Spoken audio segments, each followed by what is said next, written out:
Hi, everybody. So, I'm here today at this beautiful restaurant next to my house, and I just came out for lunch, and I have a delicious plate of chicken in front of me. And this got me thinking how I connect food not just with something that helps me fill my hunger, but with so many memories that I make. So, I thought, why not share it with all of you guys? I mean, I've eaten quite a few things that in my journey across so many countries. And I thought today I'm going to just talk about it. So, what I did is I made a quick note of the things that I really want to talk about. So, you will see me referring to those things, right? So, let me take you back to 2011. That was my first trip abroad. And I still remember how excited I was. I was going to Canada.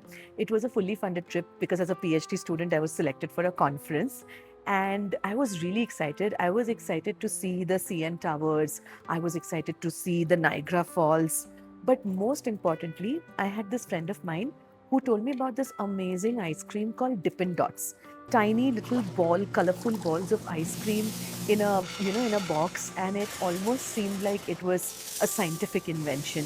And I was really excited and looking forward to have Dippin' Dots. Okay, so my idea was I get down off the plane and I have Dippin' Dots. Guess what? Um, didn't happen, but I did have Dippin' Dots a couple of years later as a Fulbright scholar when I was in Atlanta, Georgia. And I went to this amusement park called Six Flags Over Georgia. I finally got my first Dippin' Dots, and oh my God, what a sensory experience it was. So, but Canada was my first trip abroad, right? So, what actually surprised me was that, I mean, I didn't try Dippin' Dots, that's fine, but there was so much bread. So I grew up in India, right? For breakfast, you have idli, dosa. For lunch, you have rice. You have rotis. And here I was, early morning, you get this hot steaming bagels. The next morning, there are muffins. For dinner, there's just more bread. And for those few days that I was there, I felt like, oh my God, I am in bread heaven. Those people know how to do their bread right. And I enjoyed myself there. But what got me really surprised was the pizza. Now, back in 2011, for me, pizza meant a slice, right? I mean, 4 slices or 5 slices of pizza. And one tiny slice was really small, right? But here I was paying $1 for a big slice of pizza. And when I held it, I had no idea what to do with it. Should I fold it and have? Should I just have it as a whole? I mean, there should be an instruction manual on how to eat pizza. But, and this is where it gets really interesting, guys. My real love story began when I saw my first Tim Hortons. Now, remember, it was 2011. All I knew was barely Starbucks from those Hollywood movies that I had seen. Tim Hortons was an unfamiliar name. So, I was looking for some good coffee, and somebody said, "Oh, there's Tim Hortons right there, just opposite to my hotel." I remember the name of my hotel though. It was called the Bond Place Hotel. Anyway, so I walk into Tim Hortons and my love affair with coffee begins. Now I know. Everybody has their own coffee, everybody has their own opinion of which is the best coffee to have.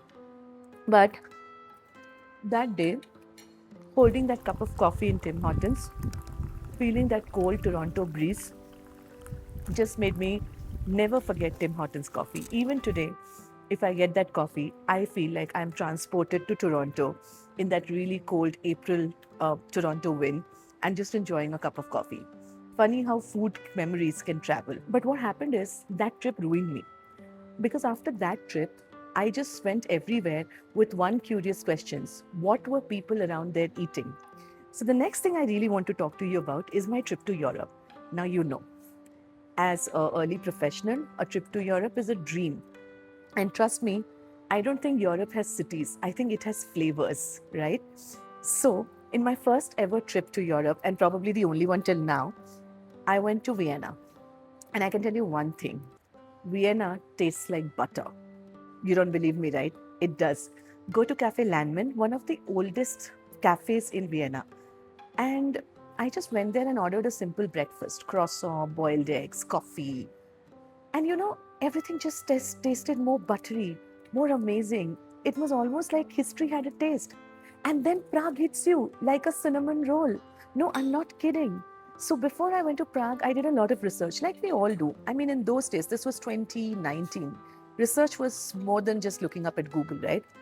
So I went to Prague and I'd heard about this thing called the treadling. Guess what? It was this amazing cylindrical cake. It's actually called the chimney cake because of its shape, right? And when you're in Prague, you cannot escape the treadling. It's that beautiful cinnamony, sugary smell that captures your heart as you walk down the streets of Prague. Of course, there was no way escaping it, so I had as much treadling as possible. What I also discovered is treadling was actually initially from Slovakia and Hungary, right? What is now known as Slovakia and Hungary, but it has become iconic to Prague. And I think the number of days that I stayed in Prague, I had as much of treadling as I could. So you guys should try it too. Of late, my work has taken me to quite a few countries in Asia. And Asia is food heaven. The first one that I really want to talk about, I think everybody who knows me has guessed it by now. I love matcha. Not just I love matcha in a fashion way, but I really love matcha. It's green, it's fresh, it's earthy, it is amazing. And I was in matcha heaven when I went to Japan. I ate everything that had matcha in it. I remember walking down those narrow historical streets of Sinenzenka and Ninenzenka and having the best matcha creme brulee. Oh my God, I cannot forget that crunch as I put my spoon into the creme brulee. One of the most amazing creme brulees I've had in my life. And then, out of all the places that I could be, I was in Uji, a short distance from Kyoto, but one of the places that is known for growing the best quality tea.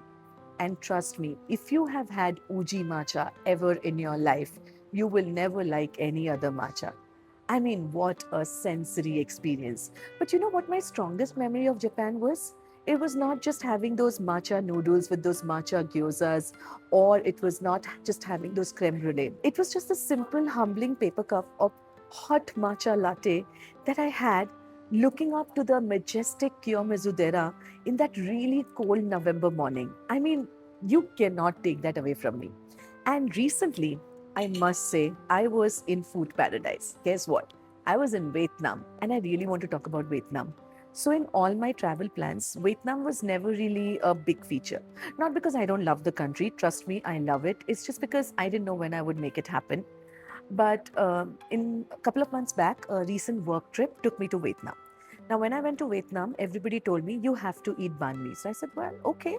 So the morning I reached Vietnam, I had this small little street shop and I ordered banh mi. And oh my God, that is not a sandwich. It is like a French baguette, but not really a French baguette. But obviously, it will be a French baguette because it is an impact of the French colonialism on Vietnam. But the French baguette with a Vietnamese twist with a lot of fresh veggies, amazing meat, and the best sauces that you can think of. And then I don't know what hit me with the mountain goat curry and the komche. So the mountain goat curry is actually made out of mountain goats who graze on the hills of Ninh Binh, a very hilly and a very beautiful region of Vietnam.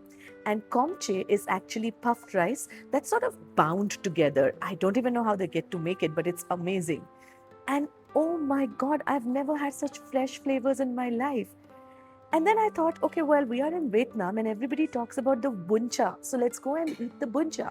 So I went to this really famous restaurant. Yeah, of course, the one where Barack Obama was there. And I had bun cha. Oh, every bite was a sensory overload. The soup, the meat, the fresh herbs, and just the simplicity with which it's served. I just fell in love with the bun cha. So, you know what? When I was eating my food now, I think that of all the countries and cities that I have traveled to, of course, I remember a lot of things. I remember the first time I landed, I remember how I felt. But for me, cities are more than just places, they are flavors. Vietnam is boncha, fresh coffee, salted caramel, egg coffee. You wake up with the smell. Prague is just cinnamony. Vienna is buttery, and Japan is matcha, ramen, and so much more. And that's when I realized that food for me is not just simply something that satisfies my heart or my hunger, but it's also something that I keep to my soul. And I'm sure there are a lot of you like me who would love to experiment with food, who would have eaten so much food around the world. And I am really, really curious to know what you've eaten, how it made you feel. Food is not just comfort. Food is your introduction to a culture. Food is your introduction to a way of life. And I really am very curious as to what all you have seen in your life. If you want to stay curious and come with me in more of these food journeys, and I hope recently there will be one, so stay tuned for that. Please don't forget to comment, like, and subscribe to Mostly Curious with Dr. Shweta. See you in the next one. I'll go back to my lunch now.